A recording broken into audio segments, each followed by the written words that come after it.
My name is Rowan Hale. I am 33 years old. Last Thursday, I sat in a lawyer's office while my family divided my grandfather's fortune like he was not even in the ground yet. My aunt got the lake house.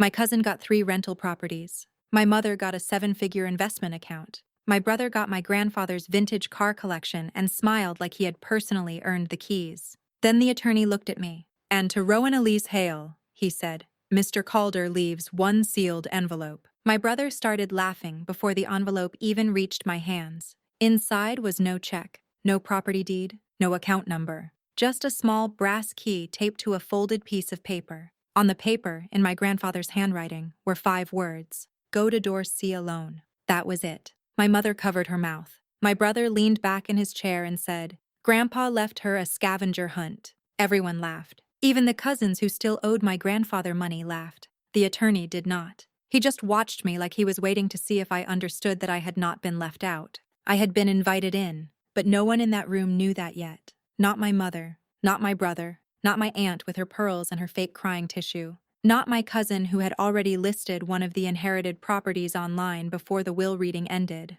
They did not know what door C was. They did not know why my grandfather had hidden it from them for 11 years. And they definitely did not know that by Saturday afternoon, every person who laughed at that little brass key would be sitting in my grandfather's dining room, begging me not to turn it, let me go back. My grandfather's name was Arthur Calder. To everyone else, he was Calder Steel. Warehouses, fabrication plants, commercial contracts, a name on buildings, trucks, invoices, hard hats, and lawsuits. To me, he was the old man who smelled like metal shavings and peppermint gum. He taught me how to hold a screwdriver, how to sand wood with the grain, and how to listen when a room gets too quiet. He once told me, "A lock does not only keep people out, Rowan. Sometimes it keeps the wrong people from getting in too early." I did not understand that then. I understand it now. I grew up on the loud side of the Hale family. My mother, Celeste, was Arthur's oldest daughter, beautiful, expensive, and allergic to responsibility. She could make a room adore her in 3 minutes and empty a savings account in 2.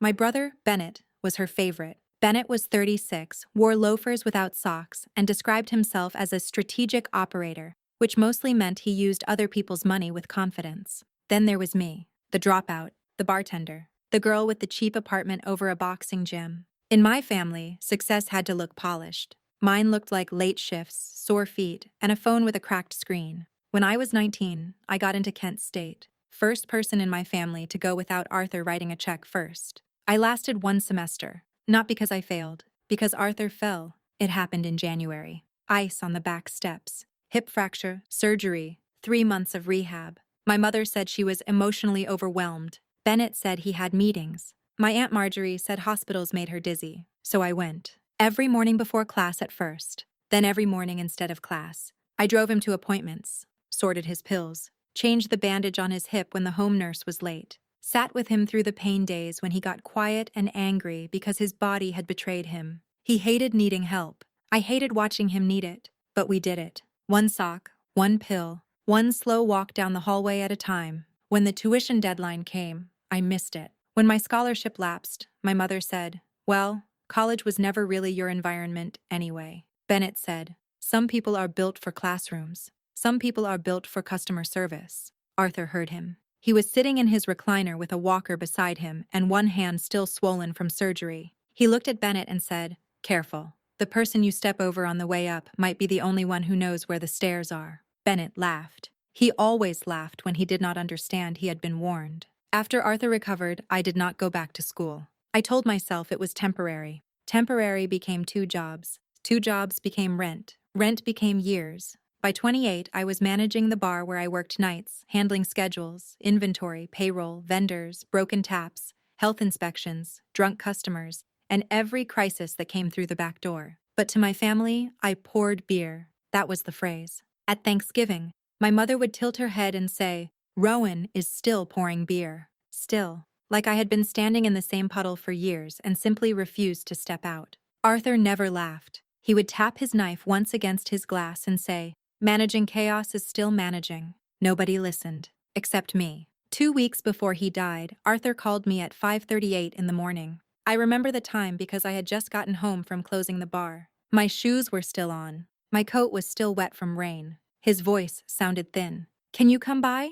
I drove 40 minutes without changing clothes. When I got there, he was in his workshop behind the house. Not the office, not the living room, the workshop. That mattered. Arthur had a rule. Important family conversations happened in the house. Important real conversations happened where the tools were. He was sitting beside the long workbench, one hand resting on a locked metal cabinet I had never seen open. "You still carry that little knife I gave you?" he asked. I pulled it from my pocket, a folding knife with a walnut handle. He had given it to me when I was 16, after I sliced my palm open trying to open a box with a steak knife. "A person should have the right tool," he had said. Now he nodded at it. Good. Then he slid a small brass key across the workbench. Old, heavy, stamped with one letter. C. I reached for it. He put his hand over mine before I could pick it up. "When the room laughs," he said, "do not laugh with it." I stared at him. "What room?" He breathed slowly. "The one where they decide what they think you are worth." I wanted to ask him what that meant, but his eyes closed for a second, and when they opened again, the moment was gone. He told me to take the key. I did. He died 12 days later. The will reading was at Whitaker and Lowe, a law office in downtown Columbus with dark wood walls and chairs too expensive to be comfortable. Everyone came dressed like grief had a dress code. My mother wore black silk and a diamond bracelet Arthur bought her after her second divorce. Bennett wore a navy suit and kept checking his reflection in the conference room window. Aunt Marjorie cried loudly in the lobby, then stopped crying to ask the receptionist if there was sparkling water. My cousin Sloane whispered to Bennett that the lake house alone was worth $2 million. Nobody noticed me sitting at the end of the table in my one good blazer, except the attorney. His name was Elias Pruitt. White hair, steady hands, a face that had seen families become animals over property lines. He read the will calmly. Marjorie received the lake house in Sandusky. My mother received a brokerage account valued at $1.4 million. Bennett received the car collection, 2 warehouses in Dayton, and $600,000 in cash. Sloane received 2 rental duplexes and an office condo. Several cousins received smaller cash gifts. Then Elias turned the page. "And to Rowan Elise Hale," he said, "Mr. Calder leaves one sealed envelope, to be opened by her alone." Bennett laughed. "Here we go." The attorney slid the envelope to me. It was yellowed at the corners. My name was written in Arthur's block handwriting. Not shaky, not recent. He had written this years ago. I opened it carefully. Inside was the key. The paper. 5 words. "Go to door C alone." My mother frowned. "That is all?" Bennett leaned over the table and looked. Then he laughed so hard he slapped the table. "Door C? What is that, Grandpa's escape room?" Marjorie smiled through fake tears. "Maybe it is symbolic." Sloane said, "Maybe door C is where he kept the college applications Rowan never finished." The room laughed. Not everyone loudly, but enough. Enough that I felt 19 again. Every Thanksgiving, every joke, every still pouring beer, every room where I had been present but not respected. I looked at the attorney. He was not laughing. He just said, "Mr. Calder was very specific." My mother reached toward the key. I closed my fist around it before she touched it. Her eyes narrowed. "Rowan, do not be dramatic. If your grandfather left instructions, they may concern the family." I stood. "No," I said. "They concern me." Bennett leaned back. "Listen to her. One rusty key and she thinks she is national treasure." I slipped the key into my pocket. Nobody noticed the attorney's mouth twitch. Outside, Bennett caught up with me in the parking lot. He put one hand on the roof of my car. He always did things like that. Small physical claims. A hand on your chair, a hand on your shoulder, a hand on your car. "Whatever this is," he said, "do not embarrass yourself." I opened the driver's door. He did not move his hand. "If it is company-related," he continued, "you bring it to me." Grandpa's judgment at the end was not exactly reliable. That was the first time I felt angry, not hurt. Angry, because Arthur's body had weakened. His mind had not. I looked at Bennett's hand on my car. "Move," he blinked. "What?" "Move your hand." For a second he looked like he might laugh. Then he moved it. I drove straight to the address on the back of the paper. I had not noticed it in the attorney's office because my hands were shaking. Under the 5 words, written smaller, was a street number. Industrial District, South Columbus. A part of the city full of loading docks, chain fences, storage yards, and buildings with no windows. I found it just after sunset. Calder Steel Annex 4. I knew the name, but I had never been there. Everyone in the family knew the main office. The polished one. Glass doors, reception desk, bronze company logo. Annex 4 looked abandoned. Gray brick, faded sign, weeds through cracked pavement, 3 loading doors in front. A, B, C. Door C was painted dark green. The key fit. That was the first shock. The second was that the door did not open into storage. It opened into a small office, clean, lit, waiting. There was a desk, 2 chairs, a coffee maker, a framed photograph of Arthur and me from when I was 11, both of us wearing safety goggles in his workshop. And sitting behind the desk was a woman in a charcoal suit. She looked about 60, silver hair cut short, no jewelry except a watch. She stood when I entered. "Rowan Hale?" I nodded. "My name is Miriam Vale," she said. "I have been waiting 11 years to meet you." I almost stepped backward. She smiled slightly. "Your grandfather said you would come after sundown and look angry enough to break something." I did not know whether to laugh or cry, so I did neither. I said, "What is this place?" Miriam pointed to the chair. "Door C is where your grandfather kept the part of Calder steel your family could not touch." I sat. My legs felt unreliable. Miriam opened a black binder and turned it toward me. In 2012, Arthur Calder created the Calder Continuity Trust. Not part of the will, not part of probate, not visible to the family, not controlled by any executive title. The trust owned 72% of Calder Steel Holdings, the operating plants, the contracts, the patents, the land under 3 warehouses Bennett thought he had just inherited, and the controlling vote on the board. Current valuation, after debt and pending contracts, $46 million. I stared at the page. The number did not feel real. It looked like a typo wearing a suit. Miriam continued. Arthur left personal assets in the will, houses, cars, cash, smaller holdings, enough for everyone to reveal themselves. I looked up. Reveal themselves? He called it the surface table, she said. People show you who they are when they think the real meal has already been served. My throat tightened. Miriam slid a second folder across the desk. Your grandfather amended the trust 6 years ago. You are the sole controlling beneficiary. I could hear the building hum. Old lights, distant traffic, my own breathing. I run a bar, I said. Miriam did not blink. You run people, inventory, conflict, money, regulators, vendors, schedules, and emergencies while standing on your feet until 2 in the morning. Arthur respected that more than Bennett's title. I looked down. There was one more page. Arthur's handwriting. Rowan, if you are reading this, it means they laughed. Good. Let them.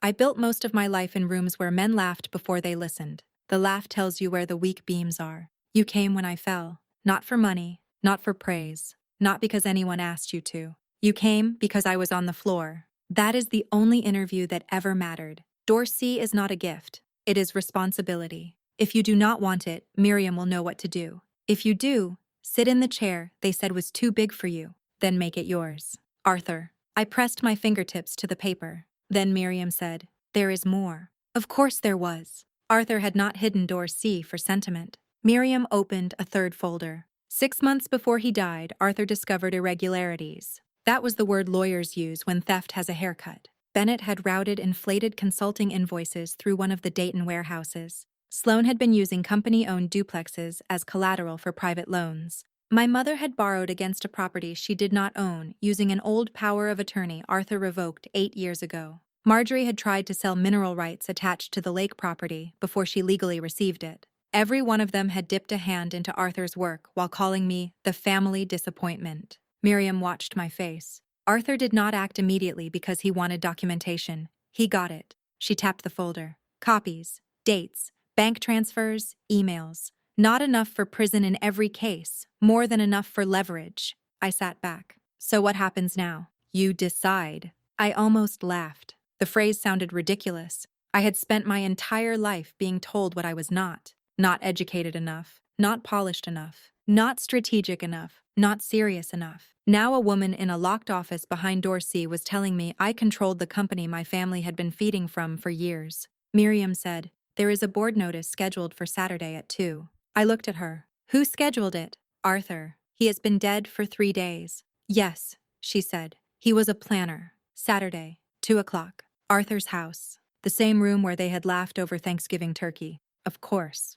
That night, my mother called 7 times. Bennett called 4. Sloan texted, "Door C update?" Or did the magical key open a vending machine? I did not answer. Friday morning, Bennett showed up at my apartment. I saw him from the window, pacing outside the boxing gym entrance, phone pressed to his ear. I did not buzz him in. He waited 20 minutes, then texted, "You are making this worse." Then, "Mom is worried." Then, "If Grandpa gave you company documents, hiding them is theft." That one made me smile. People love the law when they think it is facing away from them. At noon, my mother sent a long message. "Sweetheart, I know you are hurt, but this family cannot afford drama right now. Bennett understands the business. If your grandfather left you anything confusing, let him handle it. You can still be included. We will make sure you are taken care of. Taken care of. Like a dog.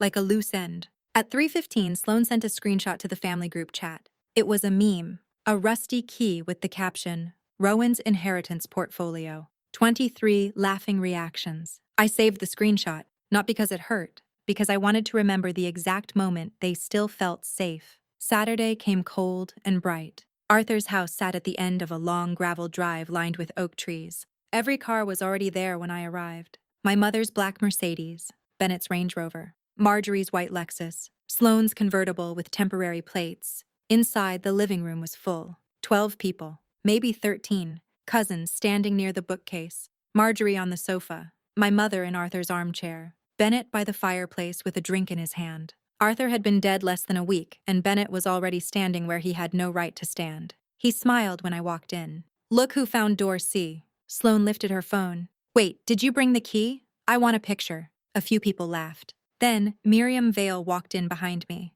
The room changed. Not dramatically, not enough for anyone outside the family to notice, but I noticed. Bennett stopped smiling first. Because men like Bennett recognize expensive lawyers the way sharks recognize blood. My mother sat straighter. Marjorie lowered her tissue. Sloane put her phone down. Miriam carried one leather folder. No briefcase, no stack of papers. That made her scarier. People who bring too much paper are trying to prove something. People who bring one folder already have. Bennett said, "Who are you?" Miriam looked at him. "Miriam Vale, trustee of the Calder Continuity Trust." Silence. My mother said, "I have never heard of that." "No," Miriam said. "You were not supposed to." She moved to the coffee table and set the folder down. Bennett laughed once. Short. False. "Okay. Whatever this is, I am sure it can wait. We are still processing the will." Miriam opened the folder. "This concerns assets that were never part of the will." My mother's face changed. Just a fraction. But I saw it.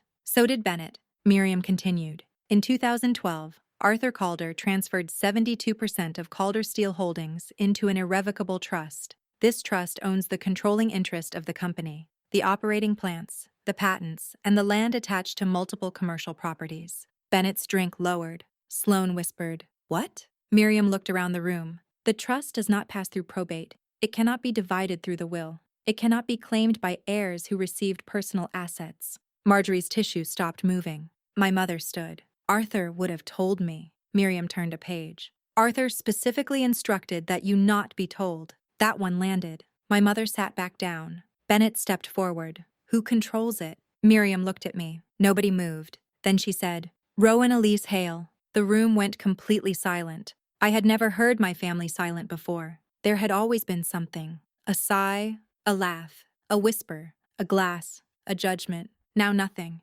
Just the old clock in the hallway. Tick, tick, tick. Bennett stared at me like I had changed shape in front of him. "That is not possible." Miriam slid a page onto the coffee table. "It is done." Sloane stood. "She is a bartender." Miriam did not look at her. "She is the beneficiary." Marjorie's voice sharpened. "This is absurd. Arthur was sick." Miriam placed one medical evaluation on the table. Capacity evaluation 2012. A second. Reconfirmed 2018. A third. Reconfirmed 46 days before his death. Bennett's jaw tightened. "We will sue." Miriam nodded once. "You may try." She removed one final page from the folder. "However, any beneficiary who contests the trust automatically triggers the misconduct review clause." My mother looked up. "The what?" Miriam's eyes moved to her. "The clause Arthur added after discovering unauthorized borrowing, inflated invoices, collateral misuse, and attempted transfers of assets held by entities none of you controlled."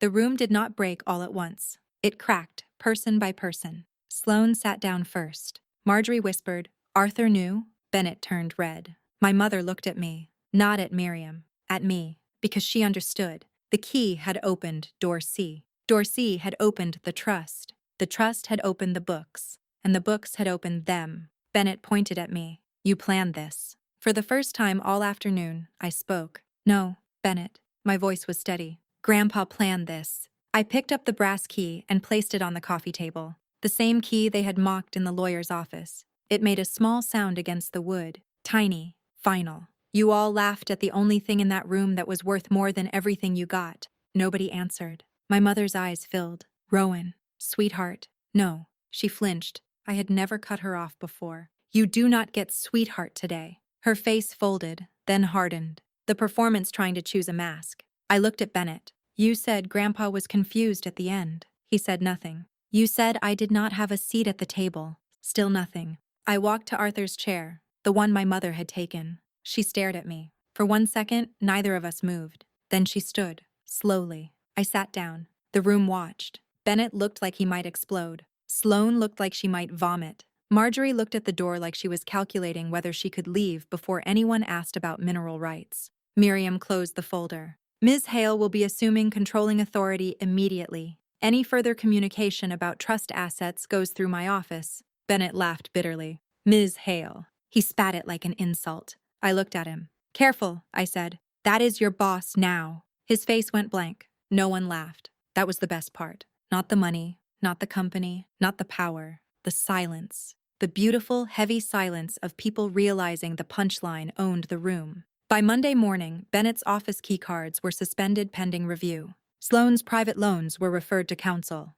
Marjorie's attempted rights transfer was blocked before filing. My mother returned 3 calls from Miriam and ignored mine. That was fine. I had not called her. 6 weeks later, my mother came to my apartment over the boxing gym. The hallway smelled like sweat and bleach. She stood outside my door wearing sunglasses, though the hall had no windows. I need to talk, she said. I did not move aside. She looked past me into the apartment. The cheap couch, the tiny kitchen, the laundry basket by the door. For the first time, she seemed to understand that while she had been calling me a failure, I had been surviving without her help. I did not know he trusted you that much, she said. That was not an apology. It was the closest she could get without choking. I said, no, you did not know me. She removed her sunglasses. Her eyes were tired. Can we fix this? I looked at her for a long moment. Behind her, downstairs, someone hit a punching bag so hard the wall trembled. No, I said. Her mouth opened. I finished. But we can start telling the truth.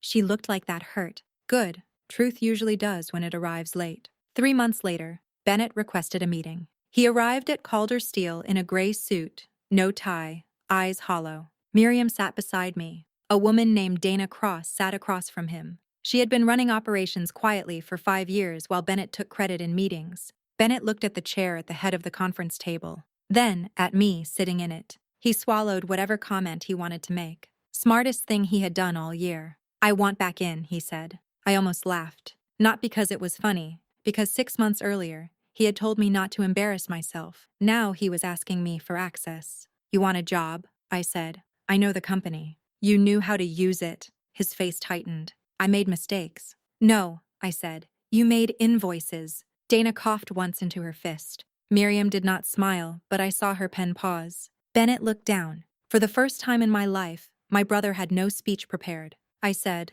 there is no executive role for you. His jaw worked. But there is a project compliance position open in Dayton. You would report to Dana, not me. Salary is standard, 90-day probation, 1 violation, and you are gone. He stared at me. You are serious. I usually am. You just never noticed. He looked at Dana. Dana looked back like a locked door. Bennett nodded once. I will think about it. No, I said. You will apply by Friday or the offer disappears. His eyes snapped to mine. There he was. The old Bennett. The entitled one. The one who thought every room would eventually bend. Then he saw my face and realized this one would not. He nodded again. Smaller this time. Friday. Thanksgiving came again. Arthur's house. My house now. Legally. Though I still thought of it as his. I did not host the whole family. That surprised people. My mother asked if I was dividing everyone. I said, no. I am inviting people who know how to sit at a table without sharpening knives under it. She did not like that. She came anyway. So did Aunt Lillian, Dana, 2 cousins who had never laughed at the envelope, and 3 employees Arthur had treated more like family than his own blood. Bennett did not come. He sent a text at 6:12. Working Dayton site. Compliance reports due Monday. No apology. no warmth, but a report attached. I opened it. It was thorough. That was something. After everyone left, I walked to the dining room alone. Arthur's chair sat at the head of the table. The brass key lay beside my plate. I picked it up. Small, old, scratched. Worthless, if you asked the room that laughed. I closed my fist around it and looked at the empty chairs. Then I whispered, "They stopped laughing, Grandpa." And that was enough.